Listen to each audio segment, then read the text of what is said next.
before, they didn't used to let the Argentina missionaries go straight to Argentina. They had to visa wait in the States. And so we were all expecting it, but I really hoped that I was going to be able to receive my visa to Argentina. But no other group had done it before us. And so a week out from when we were supposed to leave the MTC and we were expecting our calls to other parts of the States, the Argentina missionaries started receiving their visas. And we were all so excited. And so all the Posadas missionaries, we were waiting and waiting for our calls to come, but they never came. Our visas never came. Until the very last day, we were all gathered and we were talking like, maybe we should fast, like we should say a prayer. We really want to go to Argentina. And someone came running in with all of our visas, and it was so exciting to be able to go. So we took the very next day a flight from Provo all the way to Asuncion, which they now fly in through Posadas, which is where the mission home is. But since we were the very first and they hadn't really been planning on receiving us, they sent us in through Paraguay in Asuncion. And so there wasn't a lot of plans made yet, and we didn't know what to do either because we were brand new missionaries. And so we arrived in the airport really early in the morning, and we were just kind of standing there like, now what? And they wouldn't let us leave, and we didn't speak Spanish either, so we didn't really know where to go or who to talk to. So after sitting in there for a few hours, we decided to buy visas so we could leave the airport. And there was someone there waiting with a little Niño Jesus bus that was like basically like a Nacho Libre bus that we got in, and we took a little tour of Asuncion, and we arrived at the Asuncion mission house, and they were like, what are you doing here? And we're like, I don't know. They just picked us up and took us here. And so then we got on another bus to be able to go to our mission home. And our mission is really special, the Posadas mission, because we have part of Argentina and part of Paraguay. And so it gets kind of tricky with the whole visa thing because you have to have 2 visas. And arriving there, I think we crossed the border like 4 or 5 times in the middle of the night trying to get the visa done right. But we finally arrived at the mission home really early in the morning, and we were so exhausted but so excited to finally be in Argentina. Yeah. The president put up a map of the whole mission, and it showed the 2 sides of the river.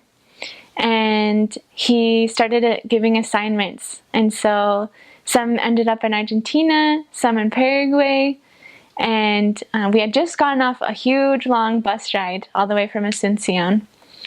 And he said, now I'm sorry, but some of you guys are going to get right back onto that bus and go all the way to the end of the world. And he called my name, and he showed me where on the map it was, and it was the very last town at the top of the mission. And so we left the mission home, and even though I know I was going to be getting on a crazy long bus ride, I was so excited to go to my first area. And I met my first companion, who was Latin, and we didn't understand each other at all, but we just gave each other a big hug, and we were so excited to be companions, and it was so great. The Posadas mission, I think, is one of the best and most special missions because we have 2 countries. And so we have Paraguay on one side of the river and Argentina on one side of the river. And the whole thing borders Brazil as well. So even though we never really go into Brazil, there's a lot of Brazilians that come over, there's lots of Portuguese. We also have Iguazu Falls, which is one of the 7 natural wonders of the world, which is so beautiful and amazing, and also a huge tourist thing. So there's lots of tourists in our mission. The mission language is Spanish, but all of the natives in Paraguay speak Guarani, which is I love this language. It's not at all like Spanish, and at first it's kind of overwhelming to be surrounded by a language that you don't know at all, but as you start listening to it, you'll pick up a little bit, and it's a really fun language that and a fun culture that's part of our mission. The closest temple is in Asuncion, which is about 5 or 6 hours from the mission home in Argentina. And when we do our visa work, we usually get to go to the temple. We don't get to go inside, but we get to go outside and see it. So when they pick apartments for the missionaries, especially for the sister missionaries, they usually try to pick something that's nice. So some of the places where I lived, it was one of the nicest places in town. And we have like a little air conditioning unit, which is great because otherwise you would die. And then in the winter we have a heating unit and blankets, so you shouldn't suffer too much while you're sleeping. The bathroom is usually just tiled, and then it has the toilet and the shower, which there's usually not like a shower curtain or anything. You just squeegee the water out and everything in the whole bathroom gets wet, but it's not a big deal. Always wear your flip-flops everywhere. Never let your feet touch Paraguay. Ever. just for the bugs, just in case, you never know. I usually didn't have too many bugs in my apartments, but sometimes we had like cockroaches and spiders. One time there was a scorpion under my companion's bed, but we smashed it, so it was okay. And for transportation, and there's a couple cities in the mission, so you might use buses. We usually used them when we were moving from one area to another, so going to district conferences or district meetings, or visiting the mission home, we would go on a bus. There's the city buses, and then every time you move an area, you get on a bigger bus, like a tour bus, where they put your suitcase underneath and you go all around town. There are a few areas with bikes, not very many. I never used a bike. I walked everywhere, so make sure you get really good shoes. The streets, and most of the streets in Argentina and Paraguay are either going to be just dirt, or they're going to be these streets called empedrados, which are basically like someone took a sledgehammer to a boulder, crushed it up into rocks about this big, that are all like sharp and spiky, and then just made a street out of them. So you're just kind of like walking like this on all these sharp rocks, and when it rains, it pours. So all of the dirt streets are then going to be mud or like puddles. So you kind of be like wading a little bit. Sometimes to my ankles, I would walk through the water. But at least on the empedrados, when it rains, you don't get covered in mud. You just walk on wet rocks. So that was slightly better in the rain. Argentina is infamous for the number of holidays they have, which I think is over 30. So every time there's a holiday, everything closes down and everyone just takes the day off. At least in my experience, I don't know. And so that kind of made the work hard for us. It was either really good because people were available to talk, or they were having a big barbecue and a party and they didn't want to see us. But there are lots of fun holidays, like lots of dances and cultural events that are part of the culture, which is really fun to be a part of and to be included in that. In Argentina, they have hand signals that they use a lot, which I really enjoy. One of them is this, which is like, ¿Qué pasa? What are you doing? Or there's this one, which means I don't know. Let's see. The people in general in both Paraguay and Argentina are really friendly. They love Americans. They think it's cool that you're there. They want to talk to you. Most everyone is Catholic in the areas where I served. There are quite a few Christians too as well, but the majority are Catholic. And they have lots of, like Mary is a big deal, the Saint Mary. So one of the hardest things with the members is that you go to their house every day for lunch, and then they just want to chat with you all afternoon during the siesta. But you kind of have to keep the balance between being friends with them, but also telling them, hey, we need to go out and do work. And so we would try to leave lunch and go out and meet with people. It was sometimes hard because everyone would be sleeping. And so oftentimes we would go tracting. If we could have appointments, that was always the best option. We tried to keep it creative, looking for people who are just out walking during the siesta or open doors during the siesta. Just kind of looking for anyone that's available and is not sleeping. The school system in my areas was not very strong, especially in some of my areas in Paraguay. About everyone over the age of 30 can't read or write, which makes it kind of hard for giving assignments in the Book of Mormon. You have to read to them. So reading becomes a big part of what we do as missionaries because they've never really had a lot of experience being able to directly hear from the scriptures. And it's one thing to read it to them, but when you read, you also need to help them interpret what it means because the reading comprehension skills aren't quite what we're used to.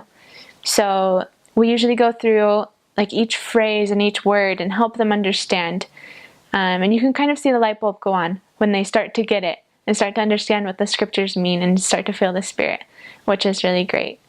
There's lots of mixing between Argentina and Paraguay, but they both are a little bit distinct.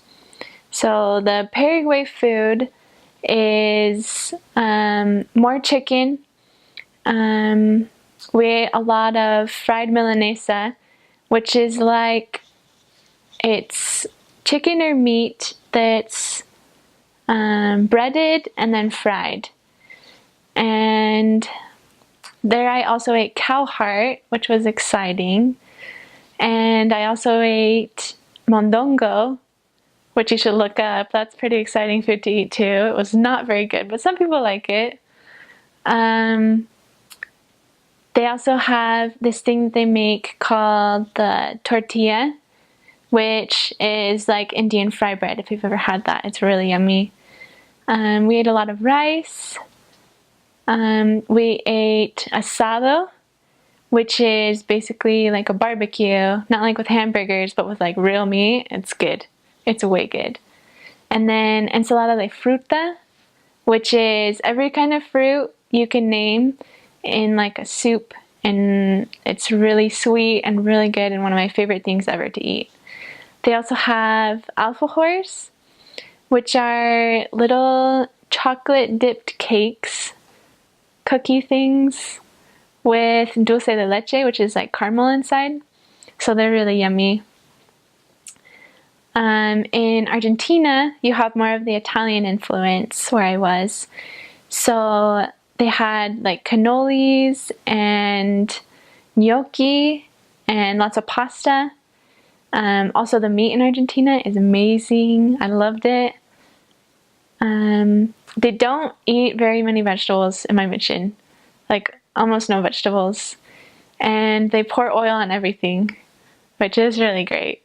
There's one thing in Paraguay that's called bori bori, which is like a soup made with cornmeal balls and then like meat in it. It's pretty good. But really it depends on who's cooking, because any meal can be really great or not so great depending on who makes it. The other thing that's traditional from there is called Chipa, which is like a donut, but instead of being a donut, it tastes like a Cheez-It because it has cheese in it. And it's really good. And I can't describe it, but it's so good. In Argentina, they have choripan, which is like a hot dog, but they use French bread, and then they put like this giant sausage in it that they cook over a grill, and it's so good. It's amazing. And then they put this sauce on it called chimichurri, which is like spicy vegetables, and it's wicked. So the other thing you should know about Argentina is that they have the siesta, which is basically everyone eats a huge lunch, and then after lunch they go to bed and sleep for like 3 or 4 hours, and then everyone gets back up and goes back to their regular jobs and regular life. So lunch is a big deal. Like, that is the dinner of Argentina. And then when we would eat dinner, they eat dinner at like 9 or maybe 10, but lunch is the big meal. So in our mission, we had breakfast and then a lunch hour, but no dinner hour, which isn't that big a deal. I usually just carried like a banana or an orange in my backpack, and it worked out fine. And then when you get back home, you can eat whatever you want. But yeah, that's lunch. So I was a somewhat picky eater before the mission, but now I'll eat literally anything that you give me. I hated bananas and I hated eggs, and now I love bananas and I love eggs. I don't know why, but the bananas and all the fruit in general are so good in South America. I love them. But yeah, I think just eating the food there just made me get over my picky eaterness. It was great. I was in the intermediate Spanish class at the MTC, which helped me a lot. So I felt like my first transfer of 6 weeks, after that I was able to understand most of what people said to me. And then after another 6 weeks, so 3 months in the field, I was able to communicate most of what I wanted to say. So in 3 months I felt fluent.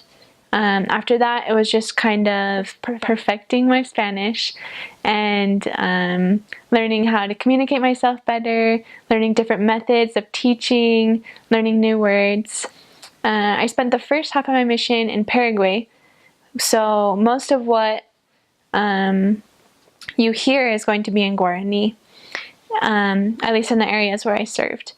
And so I spent my first half there about 8 or 9 months, and at the end of 8 months I felt like I could sort of understand what they would say to me in Guarani.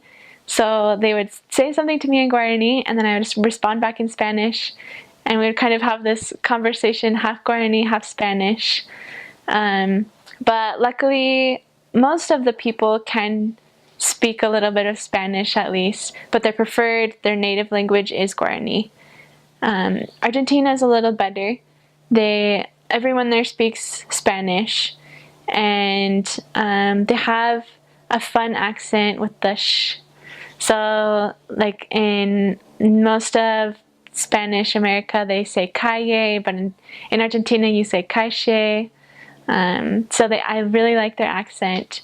The Paraguayan accent is a little bit different too. In that little area of the world where I was, they kind of say it's ghetto Spanish, but I really love it. In one of my areas in Paraguay, all my best stories come from Paraguay because I think there's a lot of crazy people there.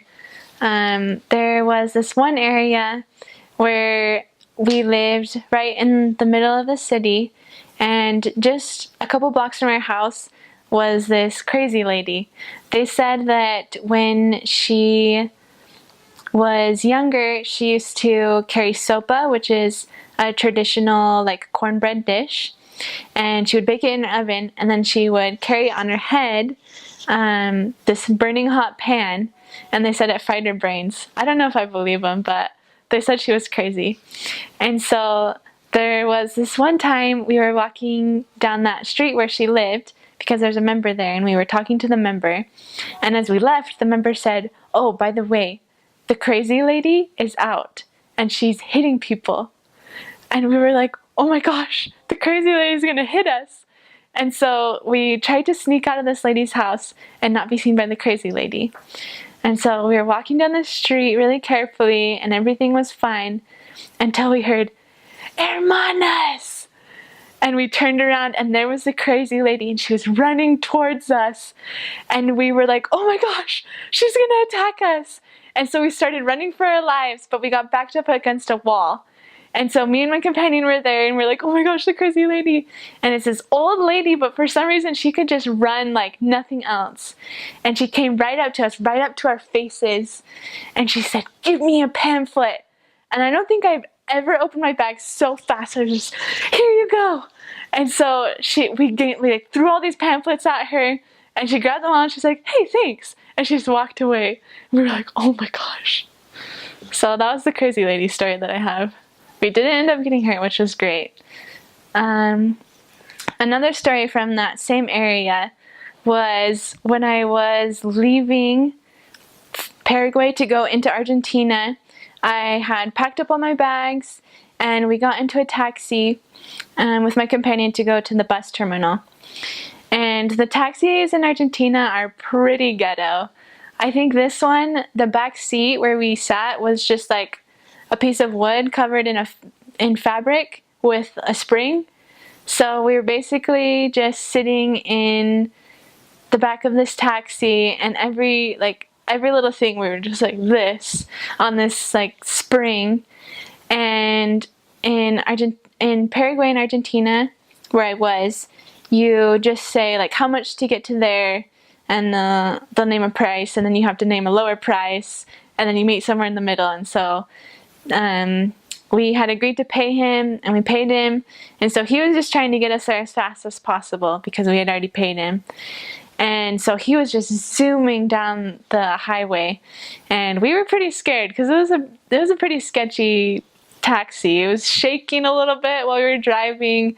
Seatbelts don't exist in my mission.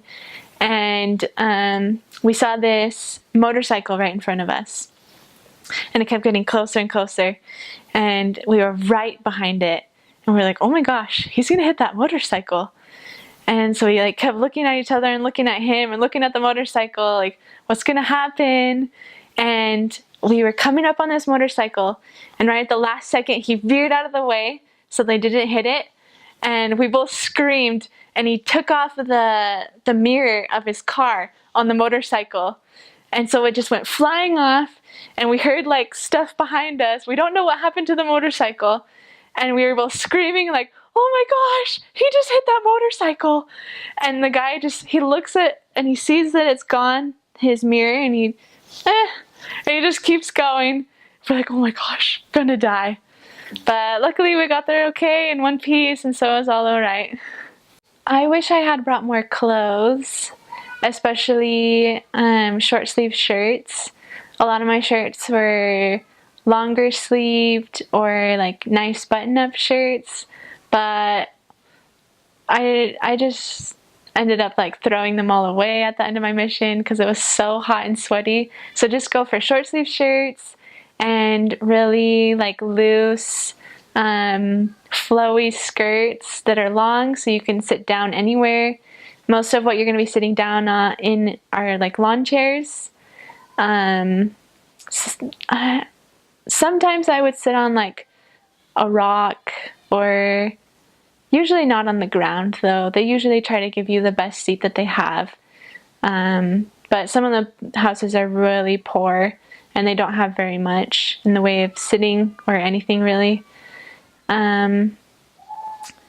But it does get pretty cold in the winter, so you're going to want a coat. It rains like every other day, so bring umbrellas. And I say umbrellas because they're all going to break. I think I went through 3 umbrellas and about 7 watches because the humidity kept destroying all of them. So yeah, don't buy anything expensive basically. Yeah, bring like leggings or thermal tights for the winter and a raincoat.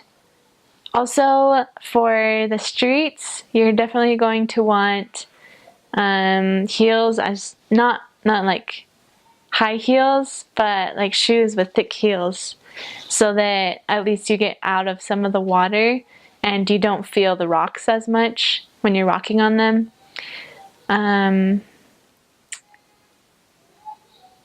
Also, I've heard Crocs work pretty well because you'll end up wading sometimes.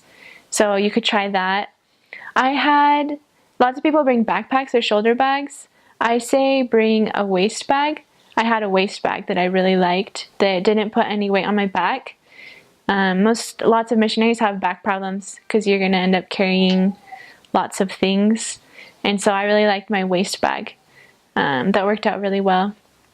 Also, I would say minimal on the things that you have to carry around. So buy a teeny tiny Bible and a teeny tiny Book of Mormon that you can carry tracting with you. I also put my hair up basically every day. So just plan on that and bring lots of hair ties because it's really hot during the summer. And I sweat more than I have in my whole life put together, I think. Also, I used an umbrella during the summer because of the sun, because I'm really fair-skinned, and that was probably the best sun protection that I could have had. I used a lot of sunblock too, but the umbrella works way better. Also, when you're sweaty and sunblocky, it's not a good combination. It's just kind of like a sticky mess. Also, use bug spray. I got like 100% DEET spray that helped a ton. I think I was the only sister missionary that didn't have legs that were chewed up at the end of the mission.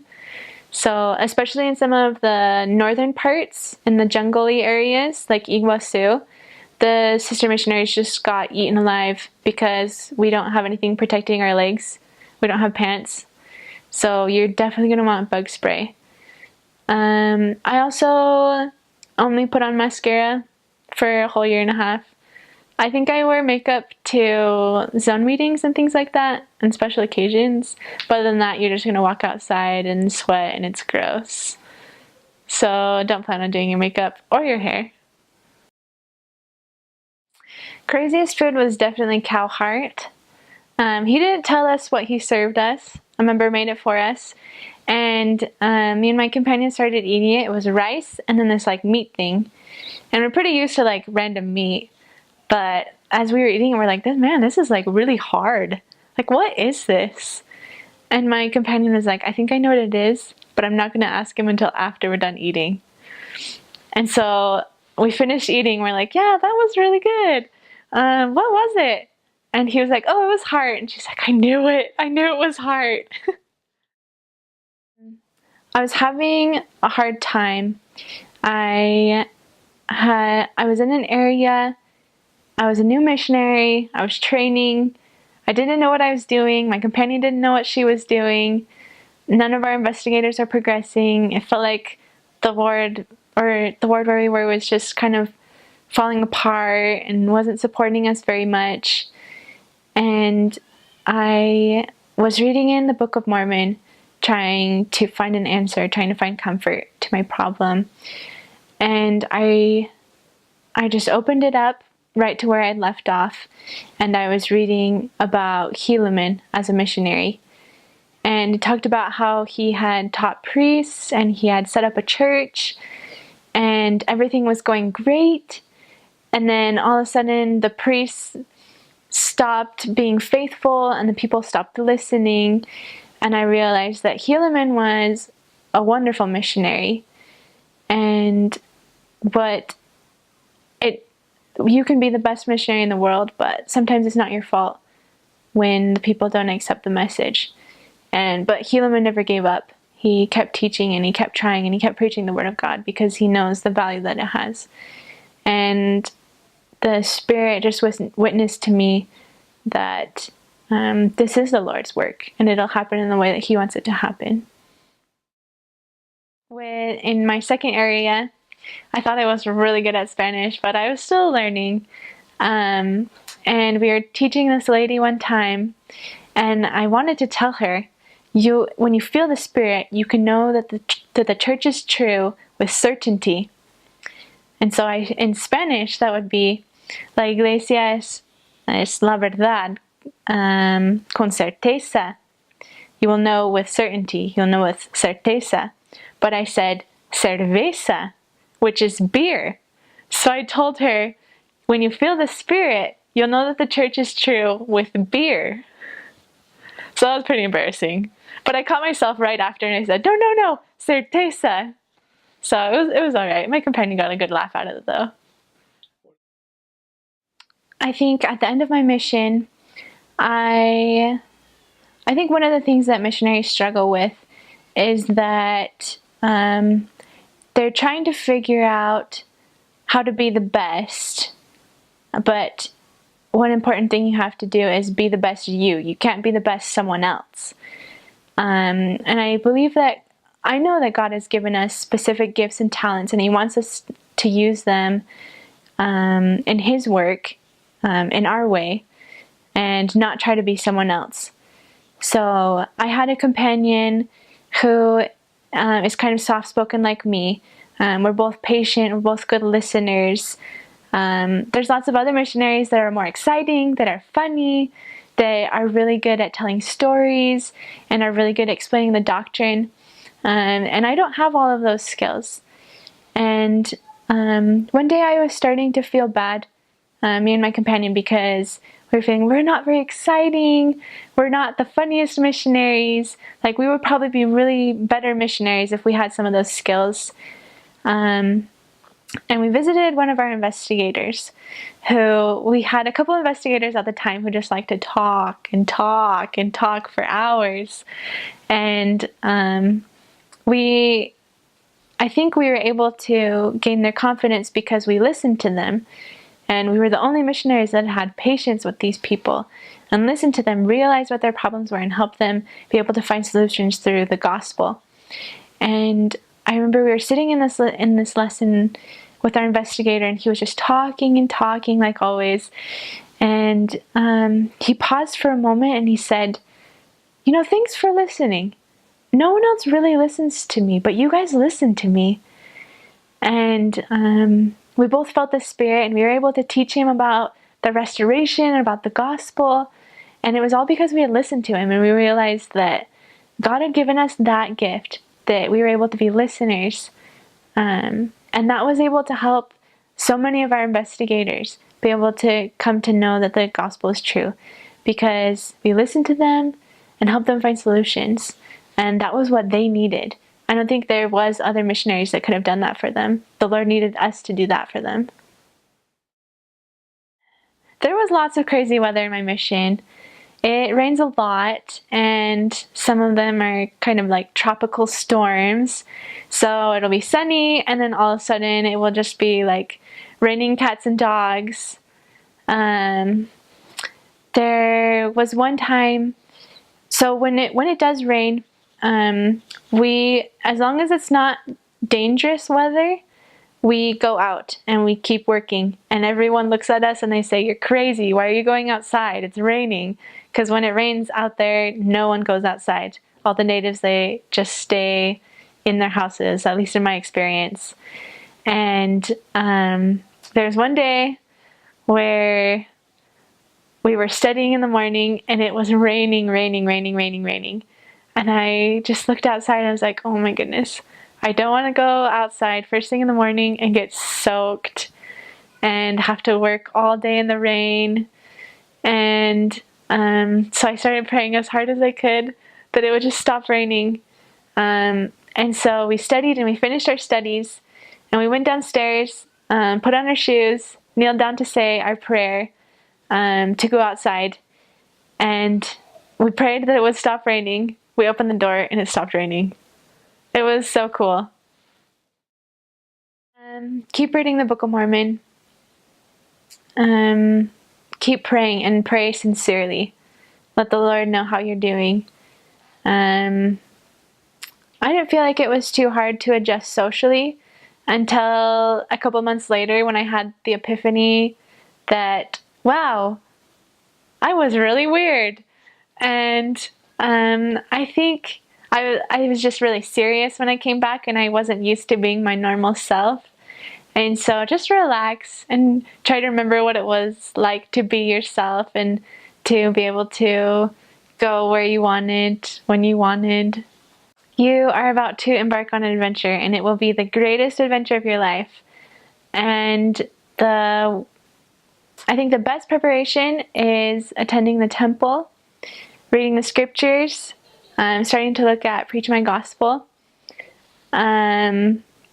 Also, you could definitely look up some of the cultural things, look up the map so you can know a little bit about Argentina, where things are, because people will tell you, I'm from here, and it would be good to know where that is. But I loved my mission. It made me the person that I am today and completely changed my perspective on things. And I'm so grateful that I was able to serve in Posadas. I am convinced that it is the best mission in the world. I loved every minute of it. It was definitely the hardest and best thing that I have ever done in my life. And I hope that everyone can serve a mission. And I'm sorry that you all can't come to the Posadas mission, because this is the best mission.